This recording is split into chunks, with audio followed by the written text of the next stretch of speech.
Bonjour, heureux de vous retrouver pour ce nouveau rendez-vous en compagnie bien évidemment de Virginie Carollo-Loutreau. Nous allons nous arrêter sur le cadre de vie et ce que Cosenaglo a apporté, peut encore développer, voire incarner. Et pour cela, il faut que chacun puisse y jouer son rôle et qu'ensemble, de façon la plus cohérente possible, une politique partagée soit menée et entendue. Entendu, c'est tout là le cœur de la question. Pour être entendu, d'ailleurs, nous avons déjà, nous les élus de Cosenaglo, organisé notre façon de travailler. On a commencé ce mandat et c'est déjà bouclé depuis quelques semaines, un pacte de gouvernance pour savoir exactement comment on allait travailler avec les communes. Notre centre de réflexion, c'est de dire que l'attractivité de Cosenaglo passera par le dynamisme de l'ensemble de ces villes, de ces centres-bourgs et de ces villages. Pour ce faire, on a d'abord régulé la façon dont on voulait travailler ensemble, faire remonter les informations, faire du collectif, faire de la transversalité, c'est le pacte de gouvernance. Et là, nous attaquons le projet de territoire en ce début d'année 2021, où nous allons pouvoir aussi balayer l'ensemble des contrats qui régissent notre territoire, des contrats imposés par l'État, par la région, par d'autres prestataires, des contrats aussi de collaboration avec les chambres de commerce, par exemple, qui nous accompagnent beaucoup en termes de revitalisation. Eh bien, tous ces contrats vont être, sous l'initiative de l'État, regroupés sous le contrat de relance et de transition énergétique. De là, nous déterminerons ensemble un projet de relance et de transition énergétique où nous allons mettre sous le régime du guichet unique, sous le régime de la simplification, l'ensemble de nos dispositifs pour que tout le monde puisse y voir clair. C'est ça qui nous paraît essentiel. L'attractivité d'un territoire repose fortement sur ce que constitue ce territoire et donc par conséquent de la manière dont on l'optimise avec différents types d'actions, de la reconversion, de la requalification en passant aussi par de la revitalisation.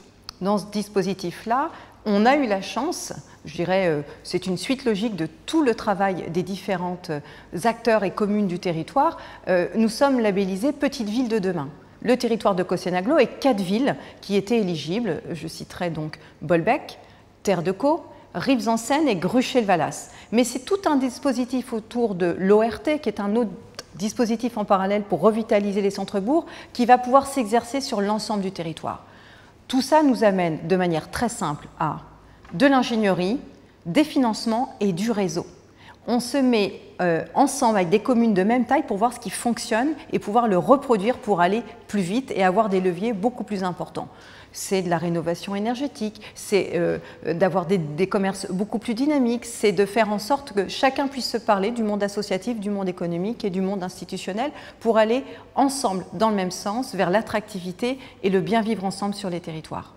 Sur l'ensemble de ces territoires existe un certain nombre de friches. En fait, c'est une richesse. C'est une très grande richesse.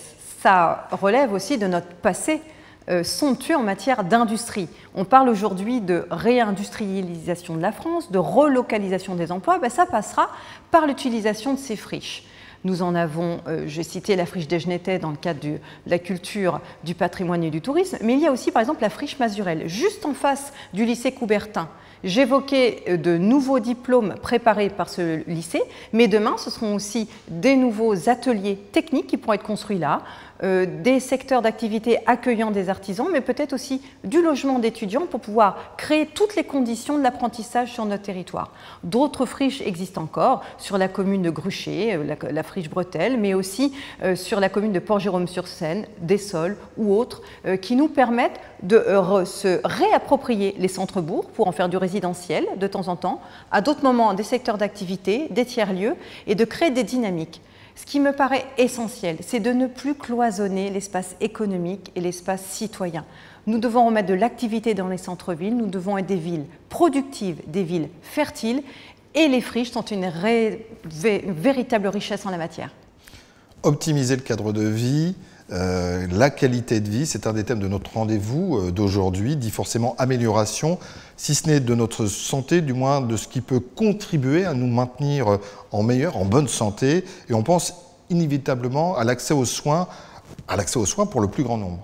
On ne peut pas parler d'attractivité, être ambitieux sur le fait de faire venir de nouvelles familles pour travailler sur notre territoire, sans parler d'accès aux soins et à la santé.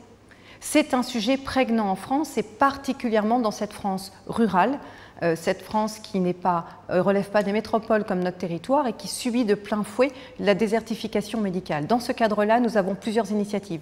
Le Conseil de développement, notre organe citoyen, est à l'initiative de l'accompagnement aux professionnels de santé qu'évoquera Chantal Courcos. Mais d'autres sujets aussi ont été mis en place comme un PSLA, un pôle de santé ambulatoire libéral. C'est plus de 100 professionnels de santé qui s'entendent autour d'une association pour faire un maillage territorial autour de l'accès aux soins. C'est le plus grand de France. C'est une vraie initiative. Je salue les médecins du territoire et nous sommes à leur côté pour le rendre concret et faciliter l'accès aux soins pour chacun de nos citoyens. Vous venez de l'évoquer, l'installation des professionnels de santé, c'est primordial. Vous y travaillez déjà depuis plusieurs années, mais cela signifie aussi qu'on ne relâche aucun effort. Vous avez aussi cité Chantal Courcos en tant que vice-présidente pour l'accompagnement et les solidarités. On la retrouve tout de suite quasiment en situation. Oui, Michel, donc je suis en compagnie de Madame Suzanne Mallet, orthophoniste nouvellement installée sur le territoire de Cosseine-Aglo à Bolbec, dans le cabinet médical de Madame Kervella, qui a bénéficié de l'aide d'installation aux professionnels de santé. Donc je vais vous expliquer comment cela fonctionne. Alors cette aide d'installation est fléchée à 30 000 € par an sur Cosseine-Aglo. Nous versons à chaque professionnel de santé 10 000 € par nouvelle installation. En contrepartie, le professionnel de santé doit exercer 5 ans sur le territoire et signer aussi une convention entre le professionnel de santé et Cosseine-Aglo. À titre d'information, depuis 2017, nous avons eu 10 professionnels de santé nouvellement installés sur le territoire. Et tout ça, vous l'avez bien compris, pour le bien de tous. Et d'ailleurs, comment vous pouvez mesurer à la fois l'attente des usagers et mettre en corrélation les actions que vous poursuivez ou que vous impulsez? Là encore, le Conseil de développement, donc notre organisme citoyen qui nous fait remonter les projets, nous ont accompagnés. On a par exemple mis en place aussi une bourse pour les étudiants de 3e cycle de médecine. S'ils choisissent l'option médecin généraliste, une partie de leurs études est financée s'ils s'installent sur le territoire. C'est aussi la télémédecine qui est encouragée lorsqu'on a concerté sur la transition, les transitions sur le territoire. Nous avons fait émerger la problématique de la télémédecine. Nous sommes en expérimentation pour l'offrir à nos concitoyens aussi sur le territoire. Télémédecine, on parle souvent que c'est déjà demain, mais en fait c'est dès maintenant. Et c'est ce que nous développerons encore demain avec notre prochain rendez-vous, dernier rendez-vous qui portera sur l'avenir. C'est pour ça que j'ai associé les deux. L'avenir, c'est maintenant qu'il faut y travailler. Nous parlerons d'avenir, des ambitions de notre territoire. Rendez-vous évidemment à ne pas manquer en votre compagnie, Virginie. Alors à demain, Michel. À demain.